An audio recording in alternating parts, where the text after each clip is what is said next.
ሕፃኑ ከእናቱ ፊት እያለቀሰ እናቱን የሚያርዱ የሕፃን ጩኸት የማይሰማቸው ሕፃኑን እያስለቀሱ ከአንገቱ መስቀሉን የሚበጥሱ አድጎ እንኳን እምነቱን እስኪመርጥ የማይፈቅዱለት እነዚህ ሰብስበው ሰው የሚያስለቅሱ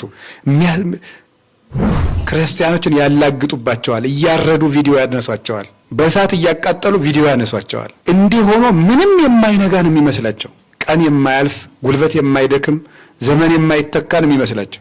በጣም ነው የሚገርመው። ግን ወይትረሃዋ ሆሃት ለም ፍጥረት ወጣት ቢያልቅ ካህን ቢታረድ ቤተክርስቲያን ቢቃጠል ሰው ቢሞት እግዚአብሔር የተዘጋ ከፍቶ ቤተክርስቲያንን ያስቀጥላታል። ላረዳችሁ ሰዎች ግን ወዮላችሁ፣ እግዚአብሔር ዋጋ ይከፍላል።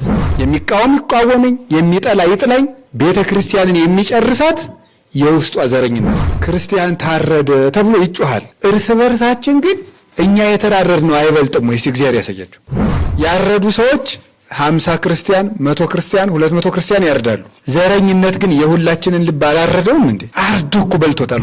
አሁን እንኳን ደግሞ ልባችን ለወንድማማችነት የተከፈተ አይደለም። ሂዱ በቤተ ክህነት ሂዱ፣ በመምህራን መካከል፣ በመነኮሳት መካከል፣ በትልልቆቹም መካከል ዘረኝነት እልም ያለ ዘረኝነት። ይሄ ልብ መቼ ነው የሚከፈት?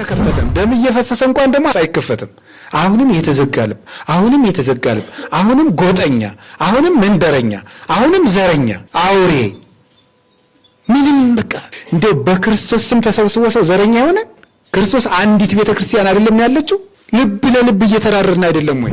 ካህናቱን ማርደዋቸዋል፣ የሞቱት ሙተዋል፣ ያለውንም በቁማችን የሞትን ነን።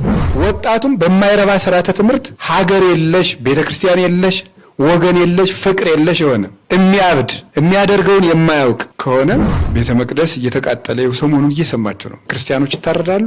የቀሩት እንኳን ደግሞ ተስፋ እንደኖራቸው ይቃጠልባቸዋል። መስቀል ካንገታቸው እየተበጠሰ መሳቂያ ይደረጋሉ። የሁሉ ተደረገ።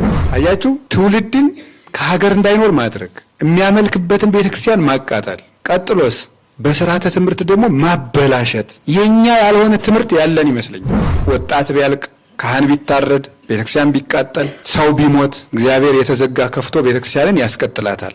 ላረዳችሁ ሰዎች ግን ወዮላችሁ፣ እግዚአብሔር ዋጋ ይከፍላል። የክርስቲያን ደም ስንት ሲፈስ ነው የሚሞላ ጽዋው?